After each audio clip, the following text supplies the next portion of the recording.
एक मित्र ने प्रश्न पूछा कि विपश्यना ध्यान के माध्यम से हम अपनी बुरी आदतों से कैसे छुटकारा पाते हैं। विपश्यना ध्यान और आदतों के छुटकारे में क्या संबंध है? संबंध गहरा है। ध्यान का संबंध मनुष्य के शरीर, मनुष्य के मन और मनुष्य की जीवात्मा से जुड़ा हुआ है, तीनों से जुड़ा हुआ है। जो व्यक्ति ध्यान करता है वह सबसे पहले तो शरीर के माध्यम से ध्यान करता है। शरीर से ही शुरुआत होती है। सबसे पहले नियम बनाने होते हैं, संयम बनाना होता है, शील के नियमों का पालन करना होता है, अपने आप को साधना होता है, अपने शरीर को साधना होता है, अपने खाने की मात्रा को, अपने सोने की मात्रा को, अपने बोलने की मात्रा को समझना होता है, उस पर ध्यान देना होता है, नियंत्रण करना होता है।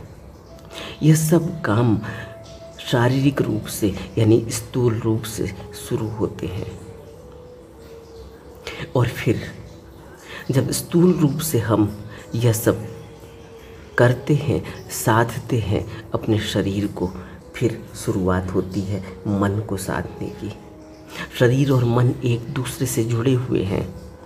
शरीर में कोई भी तकलीफ होती है, कोई भी सुख दुख की वेदनाएं उठती हैं, संवेदनाएं उठती हैं, तुरंत मन पर प्रभाव पड़ता है।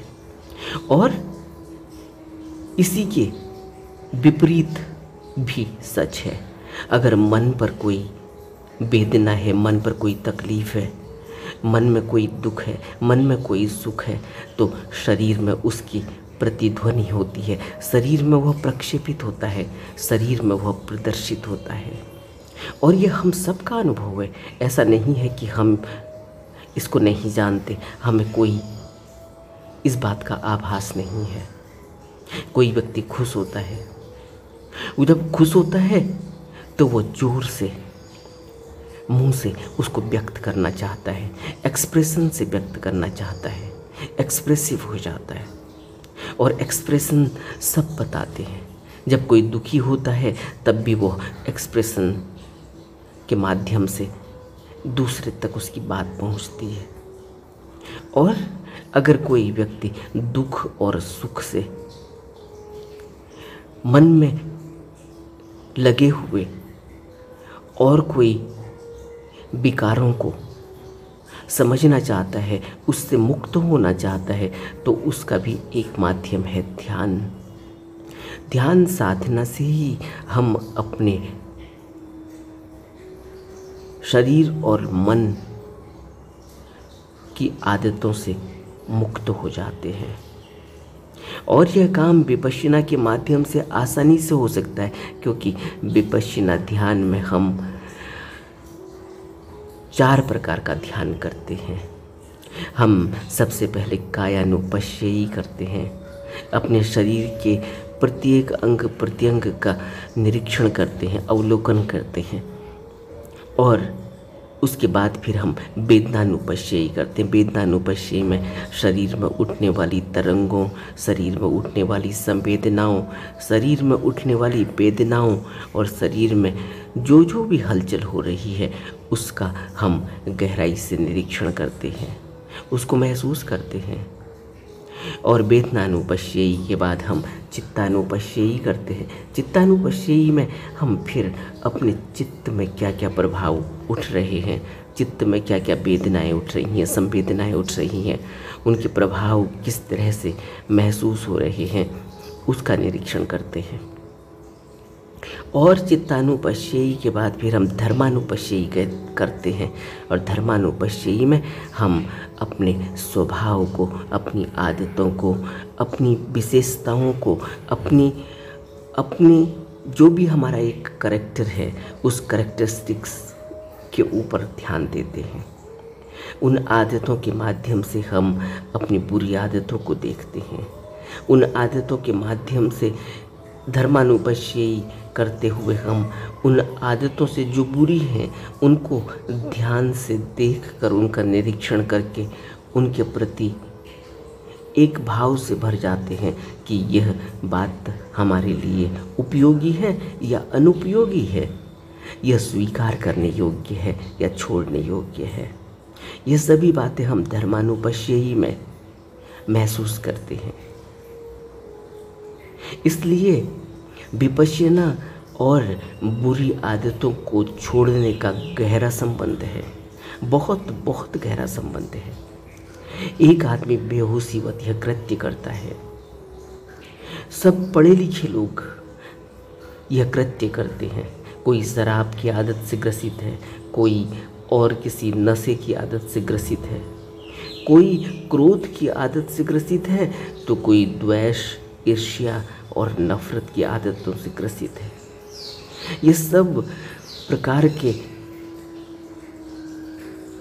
कुविचार, ये सभी प्रकार के कुमार्ग पर ले जाने वाली आदतें मनुष्य को बिल्कुल ही असहाय बना देती हैं, उसको मृत्युवत बना देती हैं। बेहोशी इतनी गहरी हो जाती है कि मनुष्य को यह पता ही नहीं चलता कि उसके जीवन का उद्देश्य क्या है। मनुष्य को पता ही नहीं चलता कि उसकी वजह से समाज में कितनी विकृति फैल रही है। उसको पता ही नहीं चलता कि उसकी वजह से समाज में कितना वातावरण दूषित हो रहा है। उसको पता ही नहीं चलता कि उसकी वजह से उसके परिवार पर कितना भारी संकट और उसके परिवार के अन्य जीवों पर किस प्रकार से प्रभाव पड़ रहा है, बुरा प्रभाव पड़ रहा है। परिवार दुखी हो रहा है। और इसके विपरीत भी सच है कि जब कोई व्यक्ति अच्छी आदतों से ग्रसित होता है, अच्छी आदतें उसके जीवन में होती हैं, उसका प्रभाव भी समाज पर पड़ता है और उसका प्रभाव भी समाज पर पड़ता है और वह भी उस अच्छी आदत के जरिए समाज में एक सीख, एक मैसेज, एक मॉरल देता है और अपने परिवार के सदस्यों के प्रति भी उसकी जो जिम्मेवारी है वो उसको निभाता है, पूरा करता है, एक अच्छे जीवन का निर्माण करता है, एक अच्छे समाज का निर्माण करता है। लेकिन होगा तभी जब हम अपने आप को गहरे में अवलोकन करेंगे इन 4 प्रकार की ध्यान साधना के माध्यम से। बुद्ध ने आर्य अष्टांगिक मार्ग के जरिए हमें सम्यक व्यायाम दिया और सम्यक व्यायाम में हमको आनापान स्मृति योग के जरिए अपने मन को किस तरह से स्थिर करना है, उसको सूक्ष्म करना है, उसको तीक्ष्ण करना है, उसको कुशाग्र करना है, यह बताया। और इसके अलावा जब आनापान स्मृति योग में चित्त ठहरता है, स्थिर होता है, शांत होता है, उस शांति में विपश्यना के माध्यम से वह अपने शरीर, अपनी वेदनाएं, अपने चित्त और अपने आदतों और स्वभाव का निरीक्षण करता है, गहरे में अवलोकन करता है और जो बात छोड़ी जाने वाली है, जो दुर्गुण हैं उनको छोड़कर और जो सगुण हैं उनको वह अपने जीवन में उतारता है, अपनाता है और मनुष्य का जीवन बदल जाता है। और मनुष्य का ही जीवन नहीं बदलता, उसके परिवार में भी खुशहाली आती है, समृद्धि आती है, खुशी आती है, शांति आती है। हम सब एक दूसरे से जुड़े हुए हैं और हमारा कोई भी कृत्य, हमारा कोई भी किसी भी प्रकार का कृत्य दूसरे के जीवन में प्रभाव डालता है, दूसरे प्राणी पर उसका प्रभाव पड़ता है। वह प्राणी चाहे और किसी योनि का हो, उस पर भी प्रभाव पड़ता है। एक हिंसक व्यक्ति किसी भी प्राणी को मारने से नहीं चूकता और जब वही व्यक्ति ध्यान साधना करता है बुद्धों के उपदेशों का पालन करता है, शील के नियमों का पालन करता है, ध्यान साधना करता है, तो उसे उस प्राणी की महत्ता का पता चलता है, उस प्राणी की अनिवार्यता का पता चलता है, उस प्राणी के द्वारा इस समाज में, इस संसार में और उसके जीवन में किस तरह से प्रभाव पड़ रहा है, इसका पता चलता है। तब वो जबरन अनावश्यक तरीके से किसी पेड़ को नहीं काटता, फिर वह जबरन जोर ज़बरदस्ती से किसी कच्चे फल को नहीं तोड़ता, फिर वह जोर ज़बरदस्ती से जबरन अनावश्यक तरीके से किसी फूल पर प्रहार नहीं करता, फिर वह किसी प्राणी पर प्रहार नहीं करता, फिर वह सभी को संरक्षण देता है। तो जो इन मित्र ने प्रश्न पूछा है कि विपश्यना के माध्यम से हम बुरी आदतों से कैसे बच सकते हैं, हम बचते हैं जब हम धर्मानुपश्ययी में उतरते हैं। धर्मानुपश्ययी चौथे प्रकार का ध्यान है विपश्यना का। और जब हम पहले ध्यान साधना अपने शरीर, अपने कायानुपश्ययी, अपनी काया को, अपने शरीर को गहरे में निरीक्षण करते हैं और फिर वेदनाओं को देखते हैं वेदनानुपश्ययी में, फिर चित्तानुपश्ययी में चित्त को देखते हैं और फिर धर्मानुपश्ययी में अपने आदतों को, अपनी विशेषताओं को, अपने स्वभाव को देखते हैं। उस स्वभाव को देखने में, उन आदतों को देखने में जब हम उनका निरीक्षण करते हैं तभी हमें अपनी बुरी आदतों को गहरे में देखने का मौका मिलता है। और इस गहरे में देखने से ही मनुष्य के अंदर स्वाभाविक तौर से एक बात पैदा होती है कि मैं अपने जीवन में क्या कर रहा हूँ, इन आदतों की वजह से मैं कितना खुश हूँ, मेरे से जुड़े हुए व्यक्ति कितने खुश हैं, और इन आदतों की वजह से मेरे से जुड़े हुए व्यक्ति कितने दुखी हैं, और इन आदतों की वजह से मैं अपने शरीर का, अपने मन का किस तरह से नाश कर रहा हूँ, उसको विकृत कर रहा हूँ। इस बात का गहरे में आभास होता है। वैसे आभास नहीं होता, वैसे तो वो बड़ी खुशी खुशी से घर से तैयार होके जाता है क्लब में शराब पीने के लिए। आपने देखा, एक व्यक्ति घर से पूरा सज धज के जाता है, कहाँ जा रहा है? शराब घर में। कहाँ जा रहा है? वह कृत्य करने के लिए जिसकी वजह से उसका चित्त दूषित हो जाएगा, जिसकी वजह से उसके शरीर पर प्रभाव पड़ेगा, जिसकी वजह से उसके संस्कार इतने भयावह हो जाएंगे कि उसको जन्मों जन्मों तक यातनाएं सहनी पड़ेंगी। लेकिन अभी उसे कुछ पता नहीं, हालांकि वो बहुत पढ़ा लिखा व्यक्ति है, सज धज के जाता है और बड़ी बड़ाई महसूस होती है उसको जब वो क्लबों में, पबों में और शराब खानों में और नशे के अड्डों में जाकर नशा करता है। उसे कभी एहसास ही नहीं होता कि वह अपनी किस तरह से दुर्गति कर रहा है।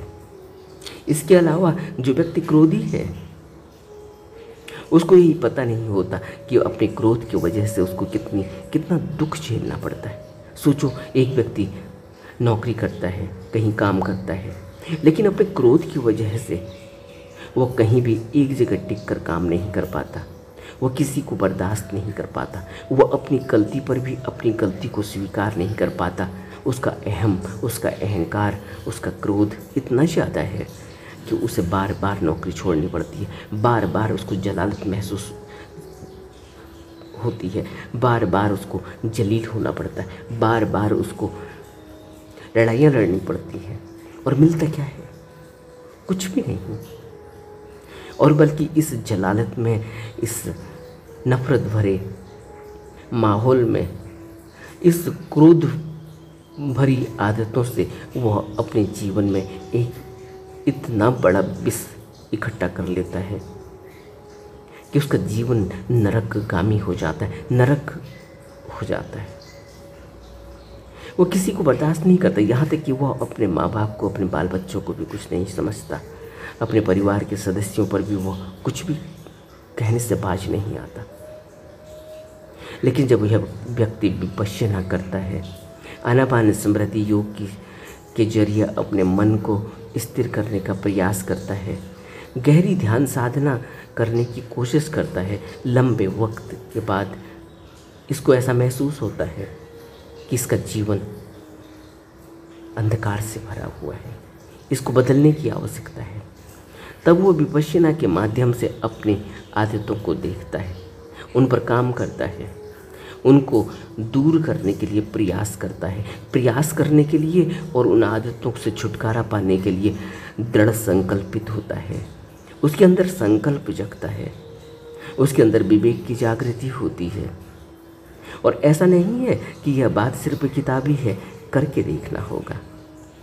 कुछ दिनों आनापान स्मृति योग करना होगा, कुछ दिनों विपश्यना करना होगा, तो खुद ही महसूस होगा कि विपश्यना के माध्यम से हम फिर अपने क्रोध, आते हुए क्रोध को देख पाते हैं।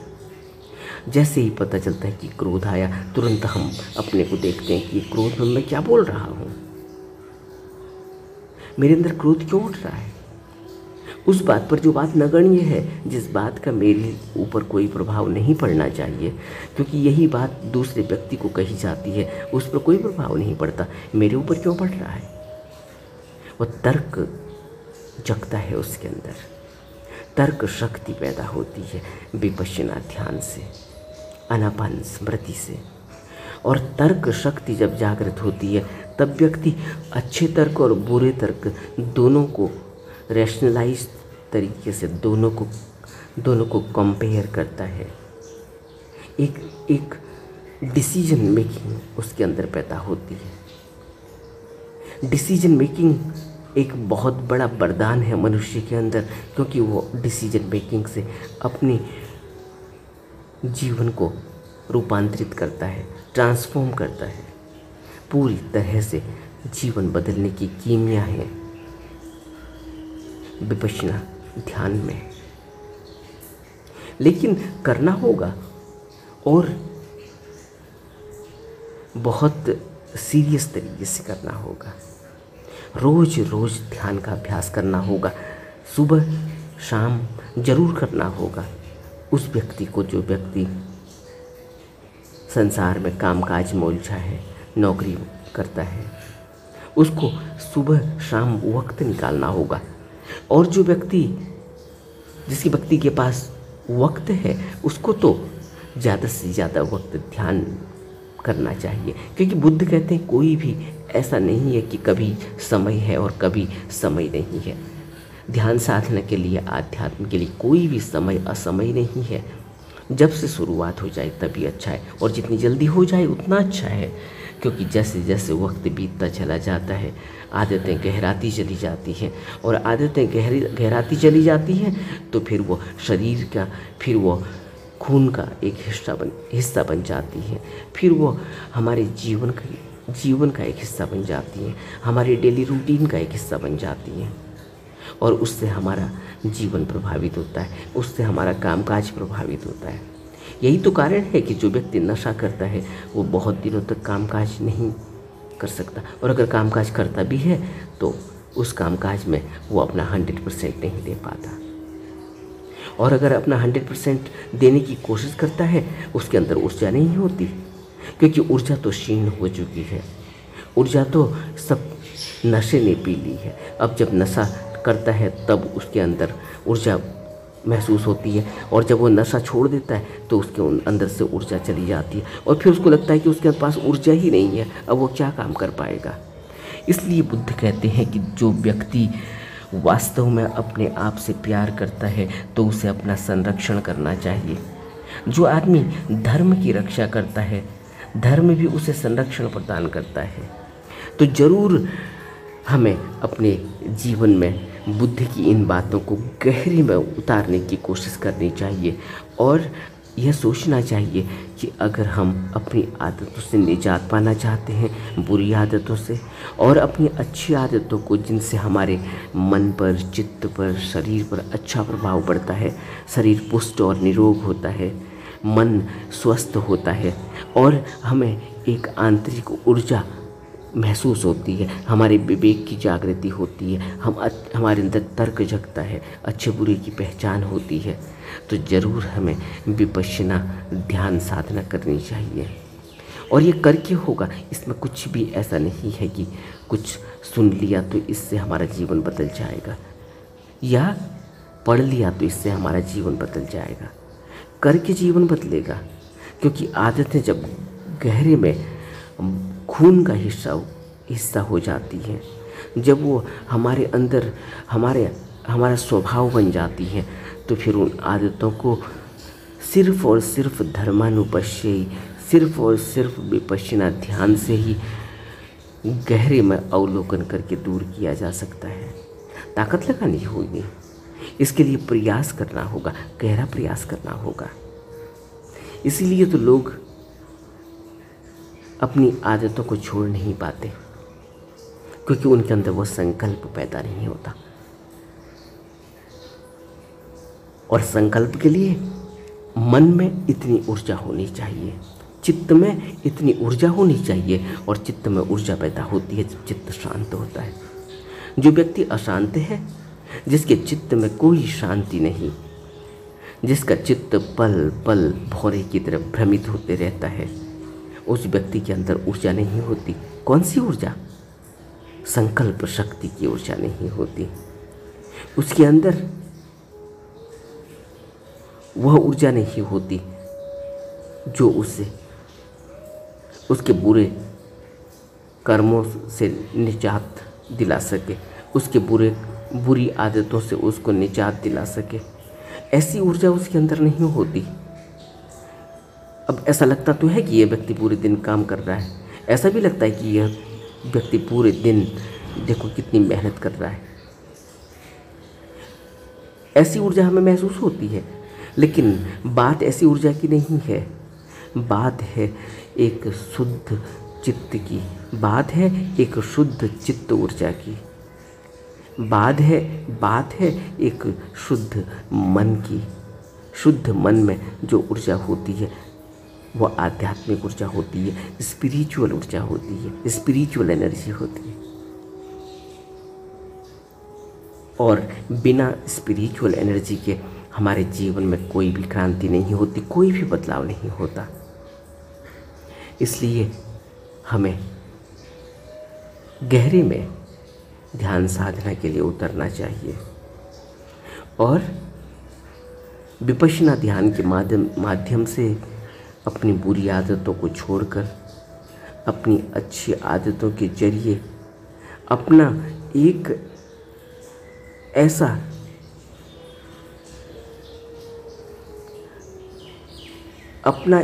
ऐसा किला बना लेना चाहिए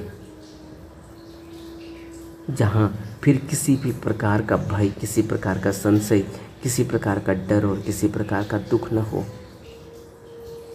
और यह सिर्फ विपश्यना से हो सकता है, क्योंकि विपश्यना कुमार्ग से, कुआदतों से मनुष्य को सभी उसके बुरे व्यसनों से मुक्त कराती है और व्यक्ति करके मुक्त होता है, व्यक्ति अपने अनुभव से मुक्त होता है, व्यक्ति अपनी लगन से और अपनी मेहनत से मुक्त होता है। किसी के झाड़ने फूकने से नहीं होता, किसी और की मेहनत से मुक्त नहीं होता। इतना आसान नहीं है, खुद मेहनत करनी होगी। नमो बुद्धाय।